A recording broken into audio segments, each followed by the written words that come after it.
Pemirsa, warga Kampung Bayam yang tinggal di Kampung Susun Bayam, Papanggo, Tanjung Priok, Jakarta Utara dipaksa keluar dari tempat bernaungnya. Ya, pemirsa, pada Selasa malam ini mediasi antara pengelola rumah susun Jakpro dengan warga menemui jalan buntu. Pengosongan rusun itu sempat diwarnai dengan perlawanan dan aksi saling dorong.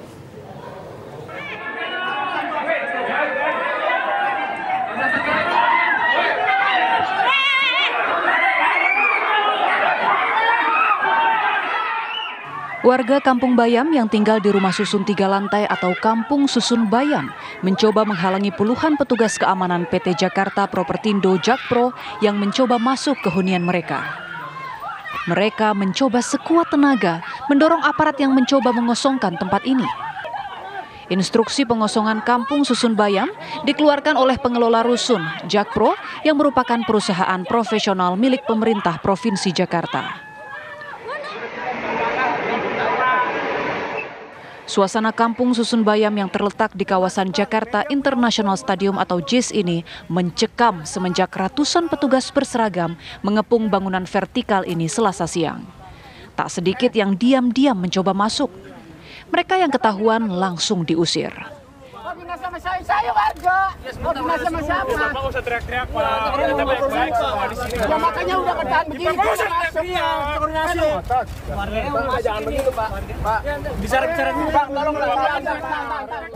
Mediasi antara warga dan Jakpro sempat menemui jalan buntu. Tetapi negosiasi berlanjut setelah polisi mengabulkan keinginan warga, yakni pembebasan Muhammad Furkon, salah satu penghuni bersuara lantang melawan Jakpro yang ditahan polisi. Dia ditangkap atas tuduhan penyerobotan aset Jakpro.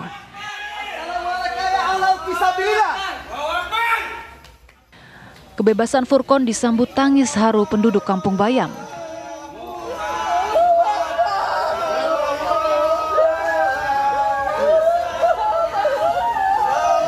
Perjuangan takkan pernah berhenti.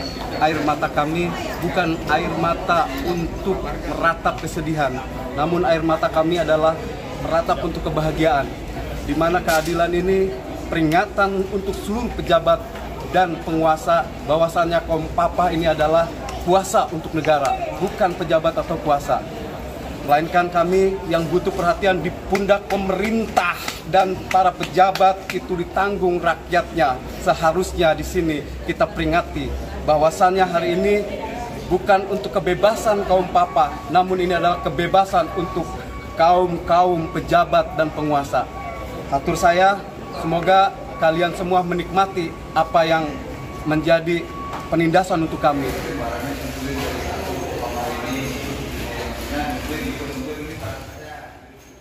Sementara petugas keamanan Jakpro langsung bergerak mengosongkan unit-unit yang ditempati warga. Mereka mengangkut harta benda penduduk Kampung Bayam ke dalam truk untuk dipindah ke hunian sementara di Jalan Tongkol, Pademangan, Jakarta Utara. Dari Jakarta, Dava Akbari, TV One mengabarkan.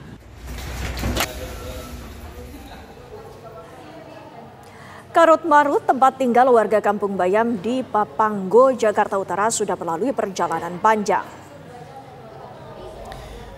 Ya, pada tahun 2019, pemerintah provinsi yang saat itu masih DKI Jakarta menggusur Kampung Bayam untuk pengembangan Jakarta International Stadium atau JIS. Dan Pemprov berjanji warga bisa tinggal di Kampung Susun Bayam. Lalu pada bulan Mei 2022, Pemprov DKI Jakarta menunjuk PT Jakpro untuk membangun Kampung Susun Bayam yang terletak tidak jauh dari JIS.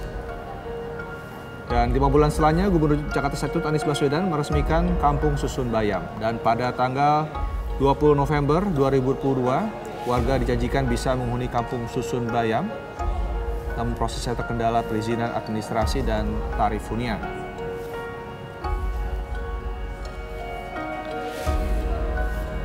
Selanjutnya, di bulan Maret tahun lalu, warga melakukan aksi squatting atau menduduki area Kampung Susun Bayam.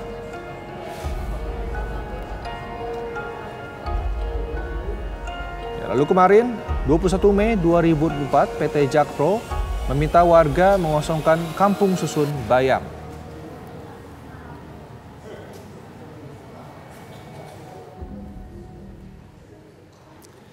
Pemirsa, sempat terjadi keributan di luar rumah susun yang menjadi tempat tinggal warga Kampung Bayam dekat JIS Papanggo, Tanjung Priok, Jakarta Utara. Seorang yang mengaku sebagai pengacara warga Kampung Bayam diadang oleh belasan petugas keamanan Jakpro.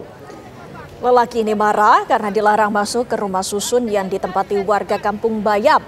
Dirinya mengaku sebagai kuasa hukum yang mewakili penghuni.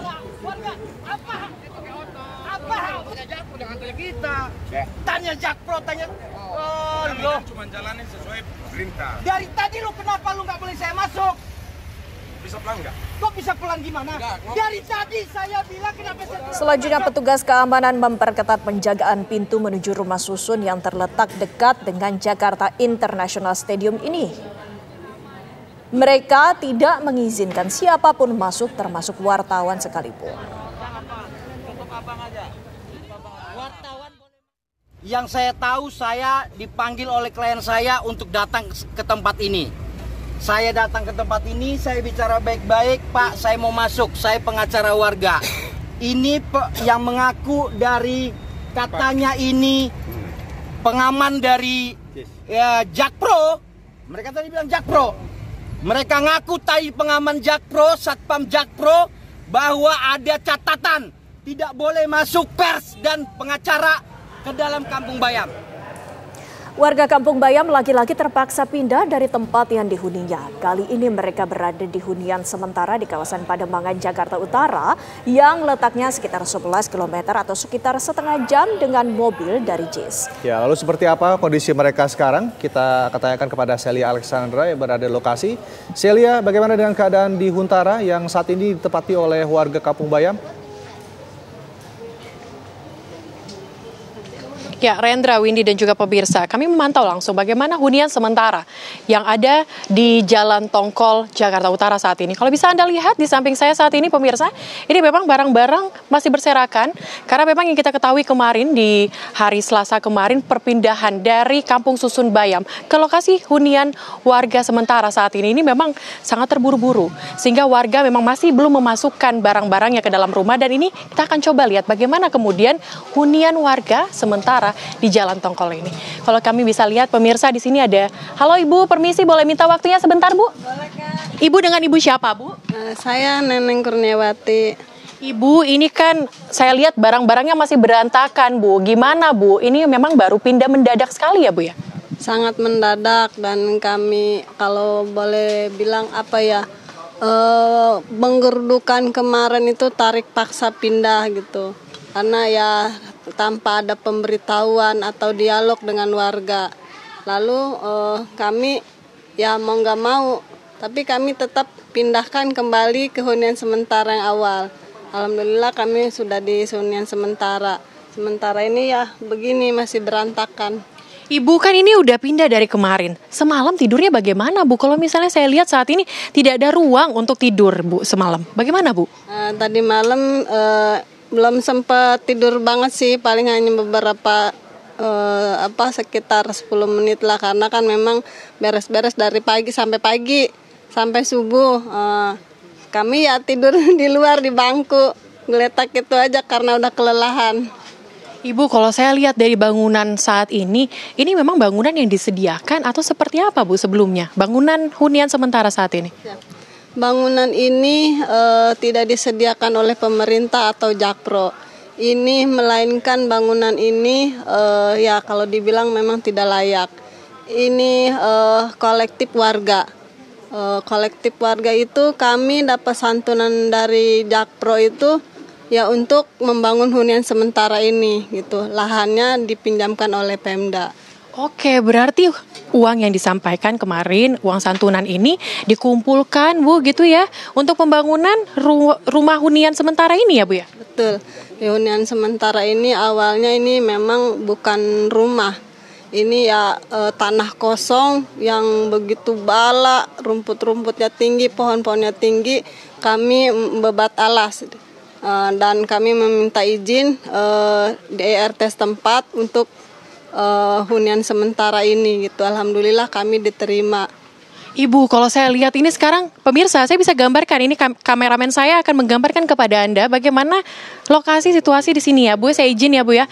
Ini kalau Anda lihat memang di tembok-tembok, dinding-dindingnya ini memang sudah bisa dikatakan kurang layak pemirsa, dengan tembok yang sudah mulai rusak. Terus kemudian kalau misalnya Anda lihat, ini saat ini juga terjadi beberapa kebocoran di atap sengnya. Kalau misalnya Anda lihat, Ibu, saya mau tanya lagi Bu, kalau malam gimana Bu di sini? Hujan itu bocor atau seperti apa Bu? Ya, kalau hujan ya biasa bocor Kak, karena sebagian udah ada yang retak. Jadi kalau angin itu tampias, air masuk ke dalam gitu. Iya Bu, tadi saya juga sempat dengar beberapa warga mengeluhkan ini Bu, katanya banyak sekali nyamuk di malam hari, bahkan tadi katanya ada sudah 3 obat nyamuk yang dipasang, masih belum bisa membasmi nyamuk-nyamuk yang ada di sini. Gimana Bu kalau tidur malam hari? Ya begitu, paling kita sedia obat nyamuk, sopel pun ya satu sopel saset aja nggak cukup gitu, nggak mempan nyamuknya, malah banyak. Karena memang ditinggal kami pindah ke Rusun Kampung Bayam itu kemarin ya seperti ini gitu, bala udah tambah kotor. Nah kami balik lagi ke sini ya tambah parah lagi gitu. Oke Ibu, terima kasih banyak. Ini memang pemirsa yang seperti yang kita lihatkan bersama di sini, lokasi tempat hunian warga seperti Bu Neng tadi bisa sampaikan, memang rata-rata seperti ini pemirsa. Masih banyak barang berserakan karena memang waktu yang dibutuhkan untuk masyarakat atau warga setempat untuk kemudian bisa tinggal seperti normal, ini membutuhkan waktu. Dan juga kalau kami bisa gambarkan kepada Anda, ini memang lokasi tempat hunian sementara, ini sudah terbengkalai atau ditinggalkan selama 1 tahun, kemudian sekarang ditempatkan kembali. Sementara demikian, saya kembalikan kepada Anda, Rendra dan juga Windy di studio. Terima kasih Celia Alexandra atas laporan Anda langsung dan juga memaparkan bagaimana kondisi Kampung Bayam.